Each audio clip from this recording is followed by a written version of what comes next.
अच्छा सुनो, सब्सक्राइब करते वक्त ना घंटी बजा देना ताकि जब मैं ऑनलाइन आऊँ तो तुम्हारे फोन की भी तो दोस्तों इस समय की पहले बड़ी अपडेट हम आपके सामने रख दें।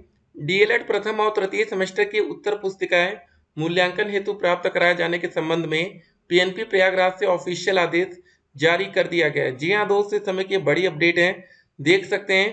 तो बहुत ही जल्द आपका रिजल्ट आएगा, वेट करना है। देख सकते हैं यहाँ पर, ठीक है। तो जल्द से जल्द आपका रिजल्ट आएगा। प्रथम सेमेस्टर के प्रश्न पत्रवार बंडलों की संख्या यहाँ पर तृतीय सेमेस्टर देख सकते हैं। तो चलिए वेट करना है और चलिए अब देखते हैं आज की कुछ और बड़ी अपडेट जो कि न्यूज़पेपर के माध्यम से आ रही है। पेपर में जो नकल हुई है उसकी भी अपडेट अब हम आपके सामने रखते हैं। जी हाँ, प्रथम और तृतीय सेमेस्टर का रिजल्ट कब तक आएगा वो देखेंगे, लेकिन इस समय की पहले बड़ी अपडेट हम आपके सामने रखते हैं। डीएलएड की परीक्षा में सामूहिक नकल पर केंद्र डिबार हो गया, आरोपितों पर मुकदमा दर्ज हुआ है। आजमगढ़ में सामूहिक नकल पकड़े जाने पर कड़ी कार्रवाई की गई है। पूरी अपडेट हम आपके सामने रखेंगे। जी हाँ, क्योंकि आप में से बहुत से बच्चे मेहनत से पेपर देते हैं। जी हाँ, जो कुछ ऐसे बच्चे होंगे जिन्होंने 1% की नकल नहीं की होगी, और बहुत से बच्चों को आपने सुना होगा पेपर लीक पेपर आउट वाली बातें भी, ठीक है। एक और बड़ी खबर, बीएड में प्रवेश के लिए चयनितों की सूची जारी कर दी गई है। अगली खबर आती है 7 लाख नौकरी और 10 लाख रोजगार देंगे सीएम। बिहार से भी एक बड़ी अपडेट थी। बिहार में 2025 चुनाव से पहले 12 लाख नौकरियां देंगे नीतीश।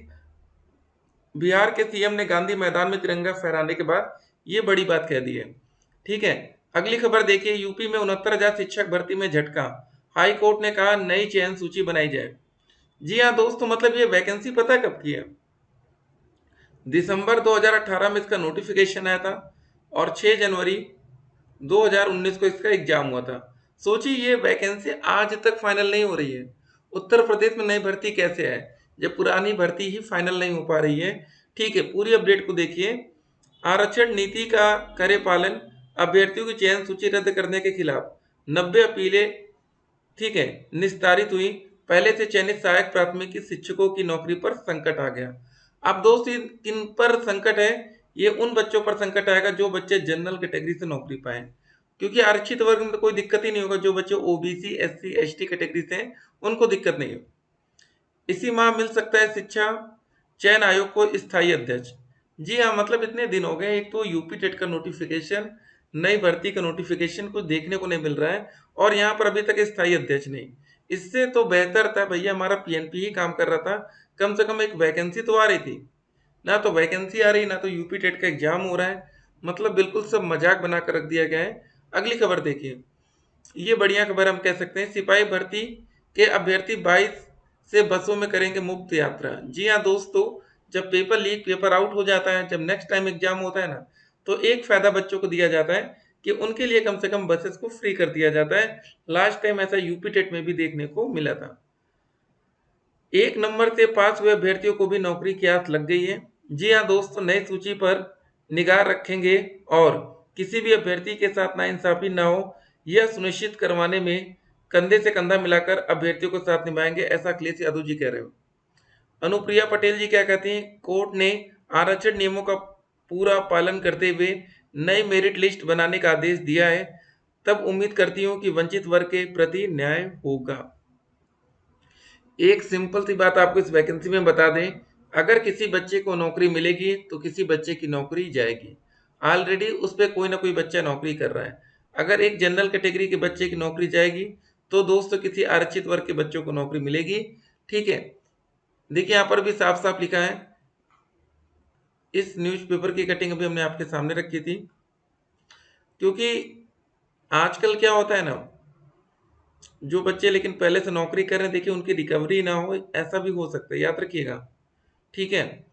यहाँ पर देखिए क्लियर लिखा है ना, शिक्षकों की नौकरी पर संकट, इस आधार पर दी गई चुनौती देखिए।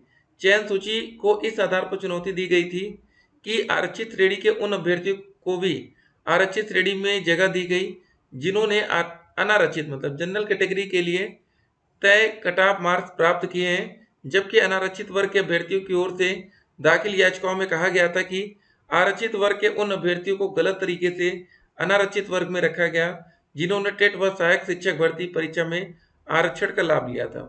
अब दोस्तों यहाँ पर डबल आरक्षण की भी बात हुई थी। देखिए होता क्या है, अगर जैसे मान लीजिए कोई बच्चा OBC category, SC category, ST category का है, अगर जैसे आप टेट में क्वालिफाइंग नंबर कितना होता है, इन बच्चों के लिए 82 होता है, जो बच्चे जनरल से आते हैं उनके लिए 90 होता है। कुछ बच्चों का कहना ये था कि अगर कोई बच्चा पहले ओबीसी कैटेगरी का या किसी भी आरक्षित वर्ग का 82 से पास हो रहा है, 82 से 89 नंबर के बीच में आते हैं मान लीजिए, ठीक है, क्योंकि ये तो जनरल में फेल माना जाएगा, तो उनको जो सुपर टेट का पेपर हुआ था वहां पर आरक्षण ना मिले, ठीक है। तो यहाँ पर यही डबल आरक्षण की बात हो रही थी कि एक बार आरक्षण यहाँ मिल गया, एक बार आरक्षण यहाँ भी मिल रहा है, ठीक है, ये सब बातें थी। तो देखते हैं क्या होगा। फिलहाल हम लोग डीएलएड की अपडेट को देखते हैं।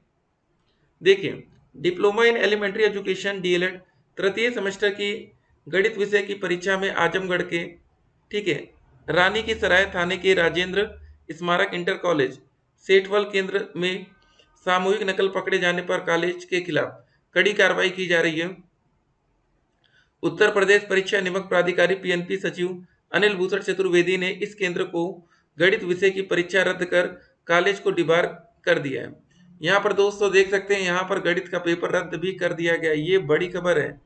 जी हाँ दोस्तों, ठीक है, उत्तर प्रदेश माध्यमिक शिक्षा परिषद प्रयागराज के सचिव को पत्र भेजा है।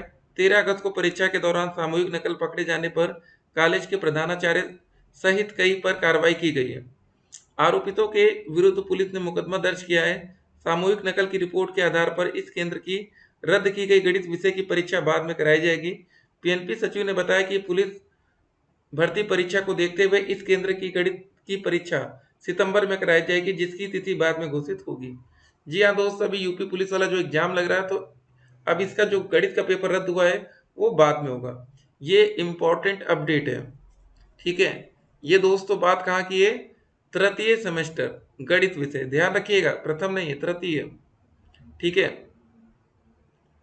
उसके बाद देखिए, प्रधानाचार्य व 5 शिक्षकों सहित 8 कर्मचारी निलंबित हो गए। तो बड़ी खबर है दोस्तों। कभी कभी क्या होता है ना कि कुछ गलत लोगों के चक्कर में अच्छे खासे लोगों की नौकरी जाती है। जो यहाँ पर टीचर काम कर रहे होंगे, गवर्नमेंट अगर स्कूल है तो उनकी सैलरी का आप अंदाजा नहीं लगा सकते, इतनी गजब की सैलरी होती है। इन सब छोटे चक्करों में फंस के लाइफ फ्यूचर सब खत्म। परीक्षा समाप्त है, अब रिजल्ट की तैयारी है, लेकिन देखिए अभी थोड़ा सा रिजल्ट में लेट लतीफी हो सकती है, क्योंकि जिन बच्चों का पेपर रद्द हुआ है उन बच्चों का री एग्जाम होगा, उसके बाद सभी बच्चों का रिजल्ट एक साथ जारी होगा। कभी कभी रिजल्ट आगे पीछे भी हो जाता है, देखते हैं क्या होता है। पेपर लीक, क्या परीक्षा दोबारा होगी? जी हाँ दोस्तों, पेपर दोबारा होने की बात क्लियर हो गई है। डीएलएड छात्रों के साथ धोखा। आप देखिए, यूपी में कई जगह सामूहिक नकल, मतलब आप समझ रहे हैं, मतलब टीचर ही बच्चों को नकल करा रहे थे। ये एक न्यूज तो आपने देख लिया, आपको क्या लगता है और अगर कहीं नकल हुआ होगा? हर जगह के तो लोग पकड़े नहीं जाते। आप कभी कभी बिना हेलमेट के घर से निकल जाइए, आपका हो सकता है चालान हो जाए, लेकिन आपको क्या लगता है अगर 100 में से 100 लोग का चालान होगा? बिल्कुल नहीं होगा। आपको पता है 100 में से 10 लोग का हो जाएगा, 20 का हो जाएगा, बहुत ज्यादा 30 का हो जाएगा, तब भी 70% लोग तो बच जाते हैं ना। तो देखते हैं अब क्या होता है आने वाले टाइम में। फिलहाल देखिए, अगर आपका भैया कहीं से फायदा मिले ना तो फायदा उठाया करिए, ठीक है, कोई भी एग्जाम हो, क्योंकि रिजल्ट में लोग आपको सिर्फ पास या फेल देखना पसंद करते हैं, ठीक है ना। और अगर आप फेल हो गए तो आपको पता है कि कुछ भी आप कहेंगे कि भैया ठीक है हमारे यहाँ नकल नहीं होती, हमने मेहनत से लाया, उसकी कोई वैल्यू नहीं होती है। रिजल्ट में स्टेटस सिर्फ क्या होना चाहिए, पास का होना चाहिए, ठीक है, ये आपको ध्यान रखना है। बाकी C TET, UP TET, super TET जो भी नोटिफिकेशन आती है, जो भी अपडेट्स आएंगी, वो अपडेट हम आप तक पहुंचाएंगे। सोशल मीडिया की तमाम अफवाहों से आपको बच के रहना है। अच्छी खबर ये है कि आने वाले टाइम में आपको भर्तियां देखने को मिलेंगी। फिलहाल अगर अभी वैकेंसी नहीं आ रही तो एक बात और आपको ध्यान में रखना है, जब तक आपका डीएलएड का 2 साल कंप्लीट नहीं होता, समय मत देखिए, जब तक आपका 4 सेमेस्टर का रिजल्ट नहीं आ जाता, कम से कम इंटरनेट वाला रिजल्ट नहीं आ जाता, तब तक आप किसी भी शिक्षक भर्ती में एलिजिबल नहीं है। और जिन बच्चों की ऑलरेडी 2 बार बैक लग चुकी थी, अगर इस बार वो थर्ड अटेम्प्ट दे रहे हैं, अगर आपके इस बार बैक लगी तो आपका डीएलएड में फिर फोर्थ अटेम्प्ट मिलेगा कि नहीं, ये प्रत्यावेदन वाला मामला अभी तक फंसा हुआ नजर आ रहा है, ठीक है। तो चलिए, सीटेट का पेपर वही साल के अंत में होना ही होना है। जल्दी सीटेट के लिए ऑनलाइन आवेदन की प्रक्रिया शुरू हो जाएगी, फिर से सारे ऑनलाइन कोचिंग स्टार्ट हो जाएंगे। एक बात ध्यान रखिएगा, ऑनलाइन में उतना फायदा क्या आपको नजर आता है? आप लोग पढ़ते होंगे ऑनलाइन कोचिंग, रिजल्ट क्यों बेहतर नहीं आ रहा, ये भी आपको एक बार सोचना चाहिए, ठीक है। चलिए फिर मिलते हैं अगर आप लोग हमारे यूट्यूब चैनल पर नए हो तो चैनल को सब्सक्राइब करिएगा। रिजल्ट दोस्तों सितंबर के लास्ट से पहले आने के चांस नहीं है। फिर मिलते हैं, स्टे कनेक्टेड।